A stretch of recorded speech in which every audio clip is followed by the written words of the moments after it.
This was Caitlin Clark frustrated. Different kind of Caitlin Clark effect. They're sitting up there post game. Several minutes go by, apparently, and all the questions are directed to Caitlin, none to Aaliyah Boston. You can see Aaliyah. Why am I even, sitting up here? You could ask some Aaliyah question. Ask Ask Aaliyah a question. Aaliyah, how much more is it going to help you guys keep practice? Aaliyah seemed content to not have to answer questions, but maybe she was annoyed from having been up there. And that's part of, what some have criticized about the Caitlin Clark effect, if you will, all the attention on Caitlin and nothing on anybody else. And that was Caitlin trying to, acknowledge her teammate up there in the moment, even if you have to acknowledge the frustration that she probably was feeling at that time. And there's something a lot of people are going to be frustrated about, and that's her only taking 9 shots. After the game, Christy Sides said, 15 shots is about where they want her to be. That should be the minimum. This is coming off of the green light comment from the other day. So it's not in isolation.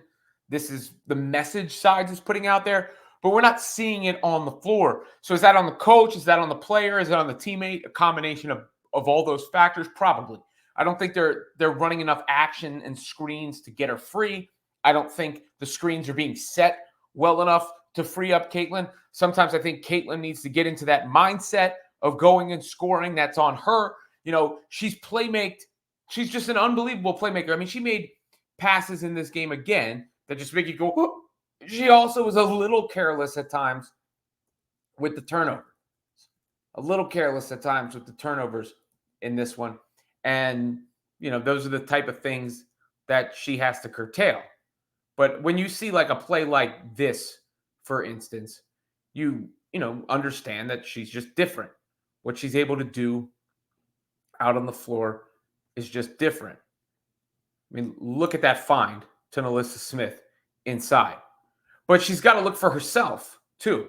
And that's just not enough shots. Like, that's not that Mamba mentality people are going to want to see from Caitlin Clark, right? And again, that's a combination of a few things. Now, there were some positives, I believe, for the Fever in this game.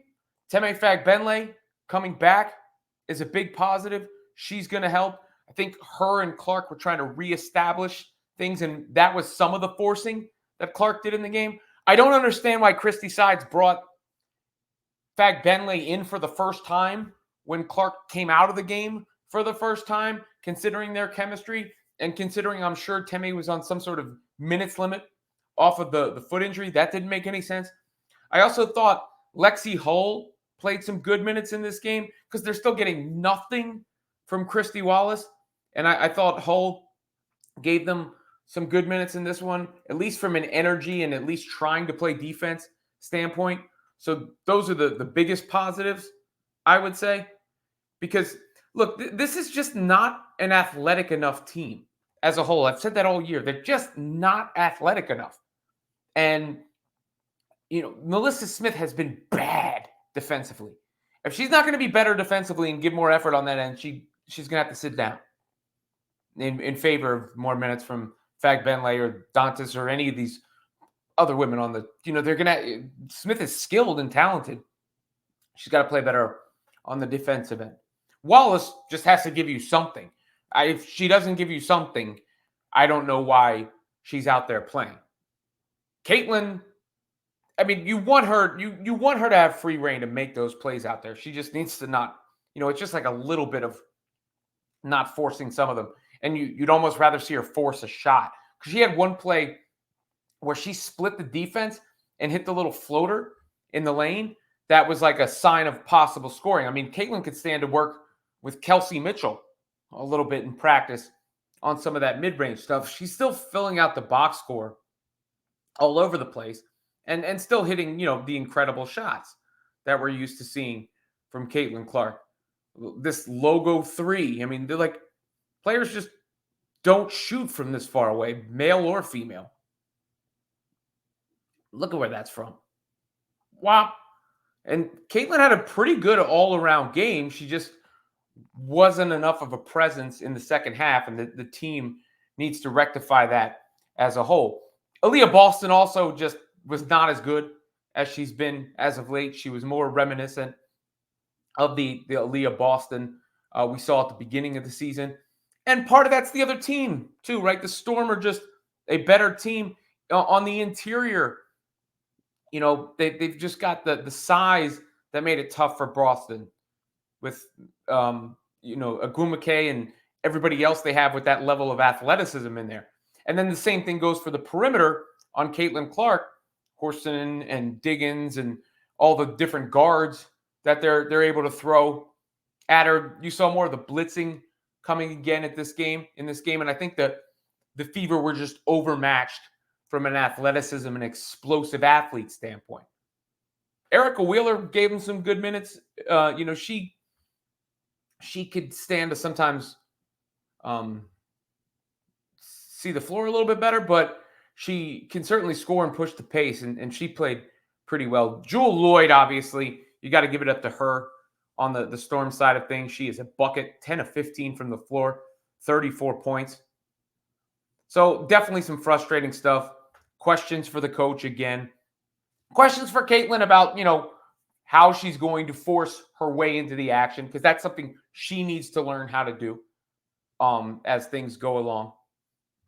With that said, she's now leading the WNBA in three-pointers made.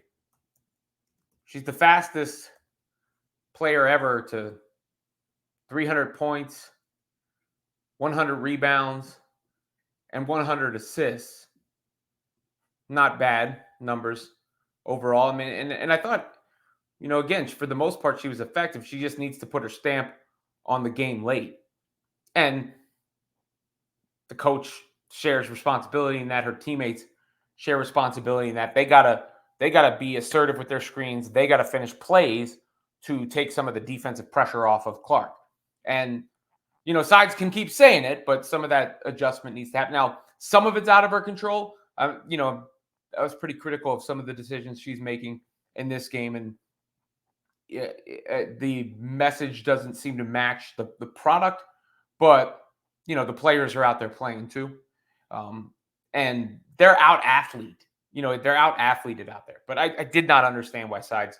It's just little things took Clark out of the game. Actually, put Fagbenle in the game. But I think moral of the story: more Fagbenle, more Hull, more shots for Caitlin Clark, and the rest of the team. They need to catch and finish when they have the opportunities as well. They played a better team, and that better team ate them up with that athleticism that I just mentioned.